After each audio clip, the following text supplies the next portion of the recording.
एक कदम ईश्वर की ओर। उत्पत्ति प्रकरण 39वां सर्ग। सूर्य के अस्त समय का, राक्षस और वेतालों से परिपूर्ण संध्या का और रात्रि में अत्यंत बीभत्स रणभूमि का वर्णन। श्री वशिष्ठ जी ने कहा, श्री रामचंद्र जी, तदुपरांत अस्त्र शस्त्रों के तेज से जिसका पराक्रम मंद पड़ गया है, ऐसे रक्त से लथपथ वीर के समान स्वच्छ आकाश में मंद प्रताप वाले अस्तचलोन्मुख अतएव लाल सूर्य को काल ने समुद्र में डुबा दिया। पहले आकाश रूपी दर्पण में प्रतिबिंबित रणभूमि के रुधिर की कांति ने सूर्य रूप अश्वारोही का सिर कटने पर आकाश का त्याग कर दिया। क्षणभर के लिए संध्या ने आगमन किया। पृथ्वी, पाताल, आकाश और दशों दिशाओं से प्रलय काल के समुद्र की जलराशि के तुल्य वेताल आए, जो संपूर्ण दिशाओं का परिवेष्टन करने से वलयाकार प्रतीत होते थे और खूब करताल बजा रहे थे।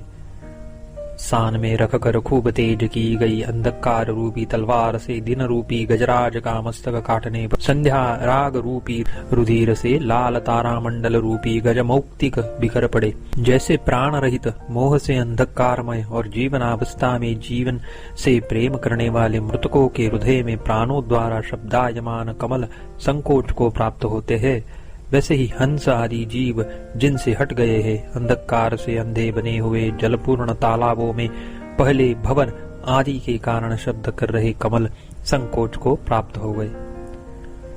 जिनके पंख देह से कटे थे और जो क्लेश से ऊपर को अपनी गर्दन किए थे, ऐसे परी पक्षीगण मृत योद्धाओं के शरीरों में आयुधों की नाई घोंसलों में क्षण भर में निद्रा देवी की गोद में पहुंच गए। जैसे वीरों के पक्ष में विजय लक्ष्मी का हृदय खिल जाता है, वैसे ही समीपवर्ती चंद्रमा के सुंदर आलोक से युक्त कुमुद आदि फूलों का हृदय खिल उठा। जैसे रणभूमि रुधिर रूपी जल से परिपूर्ण होती है, उसमें योद्धाओं के अंगों में बाण छिपे रहते हैं और मुख रूपी कमल म्लान रहते हैं, वैसे ही कमलों के तालाब संध्या की लालिमा के प्रतिबिंबित होने से लाल जल से भरे थे।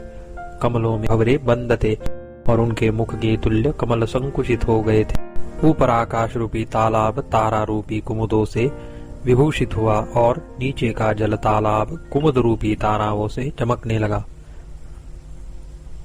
जैसे बांध से रहित जल चारों ओर फैल जाता है, वैसे ही अंधकार में पहले बिछड़े हुए फिर मिलने पर भी पहचान न सकने के कारण एक दूसरे से डरे हुए जीव चारों ओर भागते थे। गा रहे वेतालों के झुंड से रणस्थली परिपूर्ण थी और उसमें जहां तहां नरकंकालों के अंक में बैठे हुए और बस रहे सफेद चील और कौवें उठ के लिया करते थे। रणभूमि में काष्ठ की अनेक चिताएं जल रही थी। उनकी ज्वालाओं से युक्त वह तारागणों से परिवेष्टित आकाश मंडल के समान दमक रही थी। वहां पर पक रहे तथा पच पच शब्द कर रहे मेदा और मांस से पूर्ण अग्नि थी।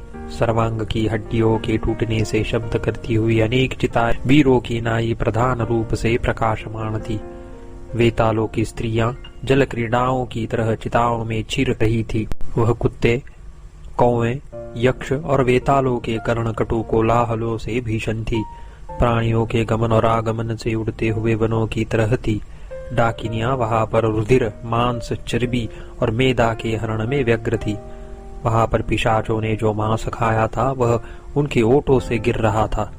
बीच बीच की चिताओं में पिशाचों द्वारा खून से भरे हुए शव देखे जा रहे थे।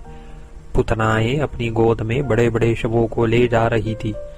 वहां उद्यत नृत्य में उग्र कुष्मांडों के यानी ऊंचे पेट वाले पिशाचों के मंडल के बड़े बड़े उदर थे। शवों के मुख के पास प्रलाप की नाई छम छम ज्वाला के शब्द हो रहे थे। मेदा और रुधिर के गीले धुएं से वह रणभूमि मेघयुक्त सी थी।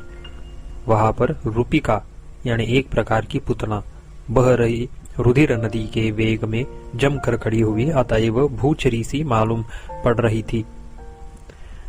वहां पर नाना प्रकार के वेताल शव पिंजरों को खींचने में अपने कुल के अनुरूप किलकारियां भर रहे थे। मरे हुए हाथियों के उदर रूप पालने में वेतालों के बालक सो रहे थे। एकांत रण प्रदेश में राक्षस अपनी पान क्रीड़ा में व्यस्त थे। मदोन्मत्त वेतालों में परस्पर कलह होने पर चिताओं के आधे जले काष्ठों द्वारा हुए उनके संग्राम से सारी रणभूमि जगमगा उठी। वहां वायु बह रहे रुधिर और वसा की मिश्रित गंध से युक्त था। एक प्रकार की पुतनाओं की पेटिकाओं से निकले हुए रट रट शब्द हो रहे थे। आधे पके हुए शव के आस्वादन में लुब्ध यक्षों का कलह बढ़ रहा था। बंग, कलिंग, अंग, तरंग आदि देशों के पुरुषों के ऊंचे ऊंचे शरीरों में राक्षस और चील आदि पक्षी मांस भक्षणार्थ चिपट रहे थे। तारापात के तुल्य दांतों से हंस रही रूपिकाएं सम्मुख स्थित मूर्तिमती ज्वालाओं से युक्त सी प्रतीत हो रही थी। रुधिर के मारे उछलकर भूमि में गिर रहे वेतालों के बीच में खून पीने वाली पुतनाएं परिहास कर रही थी। वहां पर योगिनी गण के नायक पिशाचों द्वारा आहत होकर समीप में आ रहे थे। चारों ओर बिखरी हुई आंतड़ी रूपी महावीणाओं द्वारा वादन किया जा रहा था। वहां पर पिशाचों की वासना से पिशाच बने हुए मनुष्य उछल कूद कर रहे थे। पुतना के दर्शन से जनित अपूर्व भय से अच्छे अच्छे योद्धा मृत प्राय हो रहे थे। कहीं पर बेतालों और राक्षसों के आनंदोत्सव मनाए जा रहे थे। पुतनाओं के कंधों से गिरे शवों से निशाचर भी भयभीत हो रहे थे। आकाश से टकराने वाले अपूर्व भूतों के पिटारों से सारी रणभूमि व्याप्त थी। वहां मर रहे मनुष्य के मांस को बड़े प्रयत्न से छीन रहे थे। भक्ष्य की अपेक्षा रखने वाले अपने पक्षों में वहां पर शवों की राशि बिखरी गई थी। लोमड़ियों के मुख से निकली हुई अग्नि की ज्वालाओं से पूर्ण संज्ञा को प्राप्त हुए और खून से लथपथ पुरुषों से चारों ओर रणभूमि ऐसी प्रतीत होती थी मानो नए नए अशोक पुष्पों के गुच्छे उड़ रहे हो। वहां पर वेतालों के बालक कबंदों के कटे हुए कंधों में क्रीड़ा व्यग्र थे। यक्ष, राक्षस, पिशाच आदि के आकाश में उड़ रहे उल्मुख यानी अर्धदग्ध काष्ठ दीप्त हो रहे थे। वहां पर आकाश पर्वतों के निकुंज और गुफाओं के मध्य में पिंड के समान घने तमो रूप मेघों का समूह था। चंचल प्राणियों के वेग से आकुल, अतएव प्रलय काल के वायु से लोकों में रहने वाले जल और उनके उपकरण जिसमें कपाए गए हैं ऐसे ब्रह्मांडों के तुल्य वर्णांगन था। 39वां सर्ग समाप्त।